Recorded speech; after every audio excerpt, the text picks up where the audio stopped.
We fell in love one time when I saw you. It didn't last a long time, had to fall through. I guess I see you next. I guess I see you next. I guess I see you next time. I guess I see you next time when I pull through. Brought to you by Rich Network. What's good, chat? It's your boy Rich Network. Rich Black House. Rich, man, just don't call me broke. How y'all doing? I'm back with another reaction video. We trying to see who the #1 journalist is, man. And I ain't gonna do too much talking. Let's just get right into it, man. Hold on, give me 1 second.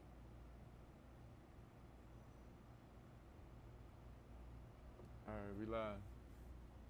The Best Hip Hop Journalist Award, right? This is a follow-up to a previous video I did because this is such a hot topic as of now. For example, Academics has laid claim that he's the greatest hip-hop journalist of all time, and he does have a claim there. However, I disagree. So we're going to first give a definition because a lot of these people, they're going off of vibes. Like, for example, Rhapsody, she's talking about real journalists and talking about Rob Markman, and he's talking about that stuff too. But let's take definitions. We're not going off of vibes. We're not going off of who's liked. We're going to go off definitions and and we're going to sprinkle a little bit of vibe. So definition of a journalist, someone who investigates, verifies, and reports information of public interest to an audience. You can also include that, keep in mind, this doesn't say that the person has to be unbiased, but if the person is unbiased, that is definitely a plus, like if they're interviewing two different sides. Now, hip-hop journalism is a bit of a toss-up, and I will say who is ineligible for this is people that were the hottest thing in the 90s, journalists in the 90s, or in the early 2000s. Why do I say that? Especially in regards to hip hop, because journalism they were getting bullied back then. People were running down on them. They were threatening them. Like, the streets ran a lot of rap. Look at what Diddy was doing. And even some people allege, like Nicki Minaj was getting people fired. We've seen the tactics that Jay has been using as of late. So imagine what he was doing back then. So to get real journalism, it was not happening back then. You're not going to tell me these people in the 90s were being unbiased and they were not influenced by either threats or commerce, like people paying them, and they were working for these companies. So when we think about journalism, like for example, CoffeeZilla, right? Like, this guy's a journalist. And has he gotten some things wrong in the past? Because I've seen the guy's entire come up from day one. So I have a bit of a different opinion than people that just completely glaze him. But this guy's a journalist. And he is the purest form of a journalist in that he is funded by the people. So there is no incentive. There's no person above him telling him he can or cannot write about something. So that puts people like a No Jumper, like a Vlad, like in Academics, that puts them to the forefront. Even a Trapler Ross, who currently is doing incredible journalistic work, that puts them at the forefront.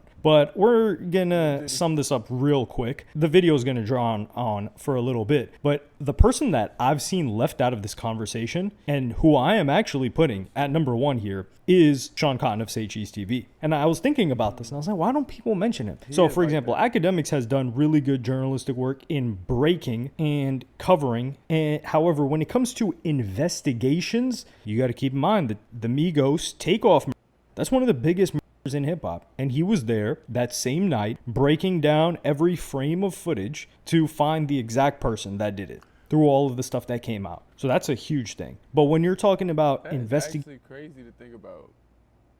Bro, he basically working with the Fed. You can argue. You can argue Ack was working with the Feds, but he did their job for him. As Chicago back then, the cases, I would say he started like covering the cases. Oh God, she's going to get hit. In 3 seconds, the prettiest girl in school would be dead. Heavily on his live streams, and now I think he like falls back a little bit and then covers the work of people like a Trapler Ross that are really digging deep and, you know, just putting pedal to the metal on everything, or hitting the pavement hard, whatever the expression is. I'm filming this in the middle, I don't even know if it's the middle of the night anymore. It's 6:30 a.m. like blacked out windows. And some people might ask, like, yo, why does your opinion matter? Well, my opinion is the only opinion that matters. to me. And I'm really just talking to myself, by myself here. Like, no. So if I'm living in my own world, I'm just, sharing my thoughts with you. So my opinion is the only one that matters in my world of one. But going back to Sean Cotton, and think of a journalist. This is the sprinkle of vibes, by the way. We gave the definition. We're going to sprinkle the vibes here. When you think of the most extreme form of something, because that's what we have to compare the person to. So whoever gets to the most extreme thing in regards to hip hop of a journalist is who should be awarded this award.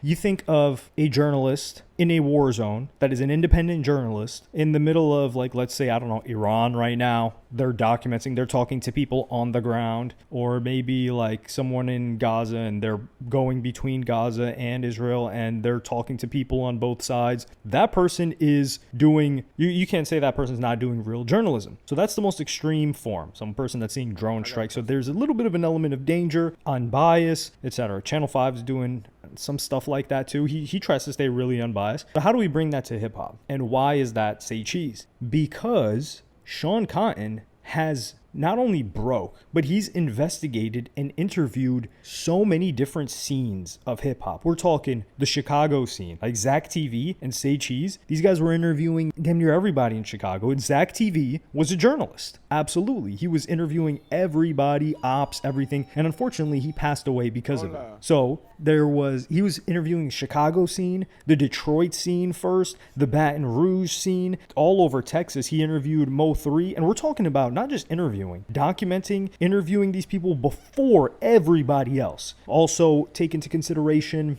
I believe Jacksonville, he was covering that before everybody. A lot of stuff down south. New Orleans, he was covering. I would say the West Coast is probably the only one that he didn't cover too much. But Sean Cotton of Say Cheese TV has covered a broader range ahead of time before everybody else. That, and keep in mind, he's putting himself in danger. So you could say Vlad the Tupac murder for sure. But he hasn't really gotten too many exclusives that other people haven't got. And I don't know if he's broken too many stuff. Like, you could say the Slim Jesus stuff, and you could say also the Tupac murder. But also, like I said, Vlad is doing it from the safety of his studios, which I do think that's a smart move. But we got to award, or we got to dock points for that. Not dock points. We got to award points to Sean Cotton for being willing to go out there, which is also something that Academics has not done. And he has previously come at people like a Brandon Buckingham because he has a personal beef with him for being a quote-unquote voyeur, which I think was incorrect. But they have beef, so he doesn't got to be fair in how he paints the guy. And he's a white guy, so he's easier to come at. But Brandon Buckingham, when he went to Philly and filmed that video with YBC Duel, was a very disrespectful rapper in Philly who asked for Brandon Buckingham to film that video with him. Brandon Buckingham is a journalist. Now, is he a hip-hop journalist? No. But you can't call him a voyeur because he's willing to go out there, and he needs to be awarded points for putting himself in danger. I mean, the guy got shot at. And he also went to Lebanon, for example, after that, because his filmer is from Lebanon. And he was documenting like stuff that was going on with the war in that region at the time. So he went to not only Philly, in the streets of Philly, he also went to Lebanon. So that's just a little bit of a sidebar, but why we're giving Sean Cotton more credit when it comes to the music, because that's what a lot of these people will try to do and be like, well, artists, this and that. He broke Cash Page. Yes, Sean Cotton, he signed Cash Page. He also signed Spot 'em Got 'em. So Beatbox, that song, like the Junebug Challenge, the one that LeBron was doing, all those other people were doing, he signed that person. He also, I don't know if he signed 30 Deep Grind, but a lot of artists blew up via Say Cheese, like him putting people on specifically. He also helped Rod Wave get his deal. He discovered Rod Wave. He was trying to sign him, but he got like backdoored in the deal, and Alamo ended up signing him directly, and Say Cheese, Sean Cotton got cut out of that deal. So Cash Page, he had some hits. So we're talking music. He's put on several different artists directly via him that are signed to him. He has documented all of these different scenes, and he has consistently remained unbiased. Like, for example, Vlad, I guess we kind of got to dock him a little bit here. He tends to take things personal sometimes. And it's like sometimes he'll have a personal issue with someone like a Saweetie when he replied or like said like she wouldn't have sold 2K if she didn't if she had done an interview with him. Or yeah, like he'll have beef with people that don't do his platform anymore, which it's understandable. But these types of things, you could kind of see like the bias a little bit. However, with the Sean Khan, people will diss him. They will hate on him. He'll still remain unbiased. He hasn't really given much opinions. Like, for example, Vlad, he'll talk back and forth. It's a little bit more of a conversational tone. Academics, of course, is all opinions that you're going to get from him. Same thing with No Jumper a little bit. But with the Sean Khan, Say Cheese, it's really just the interview. He's not agreeing too much. You're not really getting too much of an angle of what does this guy think? And that's value. So imagine Shark Tank, right? But without the cameras, and you get your master's degree simply by launching your own business. That's basically One Day. They're the world's only program where you can get your MBA simply by launching your own business. That's respectable. So all of these things coming together, like who beats him? You could say he hasn't researched, investigated, and put together like documentaries, but his work has been used in material like that as a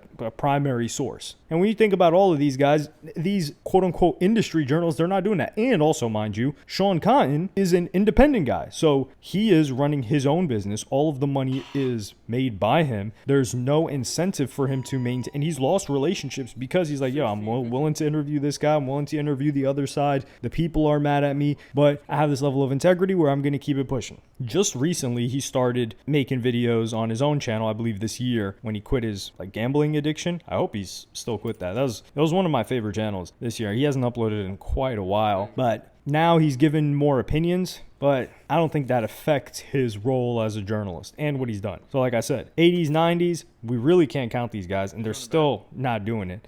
Say Cheese is still relevant, and I would say that he fits this bill best because he's gone to the furthest lengths to get the stories and document these people across not just their story, but also their music, and made their music go up. Academics, he was more on the only time he was pushing the music, I would say, is with the 6ix9ine. Like that person's music career went up because of Academics. In large part. Other people's music career and their perception may have gone down because of Academics, because of him beefing with them and pushing a narrative against them. But lifting them up, I don't know. I will say he definitely contributed with, actually, I would say Young Boy. He contributed a lot to Young Boy's music career. XXX, kind of going crazy. I would say No Jumper did a lot for XXX. But yeah, when we're talking about like signing people and putting people on, Academics, like I said, is more of a personality, and you're going there for an opinion and an entertainment. And he's not much of an interviewer either. Like he doesn't compare to these guys when it comes to interviewing. But I mean, when the skill you've developed is monologuing for hours on end, it is difficult to interview. So it was interesting to me to notice that nobody was mentioning the guy that I thought would be at number one. And if you disagree, let me know. Give me an alternative that matches the definition and gets as close as possible to our vibe check of somebody independently, because you got to think they need to have no outside investor or interest. And that's why a lot of these corporate people, they just suck. Nobody's going there. That's why their numbers reflect that too. Vlad, No Jumpers, Say Cheese, there's a reason why their numbers wipe down any of these corporate people's numbers that are signed to some company or doing journalism under them, because the people aren't trying to watch that. They're like, yo, this is stale. This is whack. This is a puff piece. Ask him the real questions. Ask him or her the real questions. We're not getting what we want. We're not getting to the truth. A lot of them are dodging the truth or the most important topics. I would say you could, Trap Lord Ross, he has done a lot. He has shown up to a lot of places, but I would say Trap Lord Ross has used source material like a Say Cheese and others to put things together and to piecemeal it together, which is very, very detail oriented. And right now he's doing an excellent job with all of these cases showing up to court. I think he's more of a hybrid now as like a journalist overall than just a hip hop journalist. Like Say Cheese, I think he's still in the realm of hip hop. And I'm not even talking about personalities. Like you could say Cheese put on a Charleston White, but Charleston White is not really anything to do with music whatsoever. He's more of a online personality. But let me know what you guys think in the comments. Feel free to disagree, of course. I want to hear other options that haven't been mentioned here yet, especially independent ones. I do think that it can't really be a print because, like I said, print is unsustainable. Like, you can't really generate much from print money-wise that would be able to sustain an independent journalist. Even a journalist that's non-independent, that's working for a company, a lot of them end up getting fired because when they're cleaning house, they're like, hey, we're moving to visual media, or even a podcast, you could say. So yeah, let me know in the comments. Like and subscribe and hit the notification bell if you enjoyed, and I'm gonna see you on the next one. Okay, the TikTok app. Okay, add me on TikTok, RichNetwork 333. I'm on every platform actually: YouTube, Twitch, Kick. What else? Instagram, all the same name, RichNetwork 333. That was actually a good video. I can agree with academics or Sean Cotton for real. Academics is more or less on the vibey side though, because he's just like the people's champ when it comes to entertainment and / journalism. But I don't know, RichNetwork, man. I got more reactions coming soon. I gotta get back to where you see me working mid reactions. Just pick your spots, you know. But I pray we all have a blessed day, okay? RichNetwork, and I'm out. Brought to you by RichNetwork.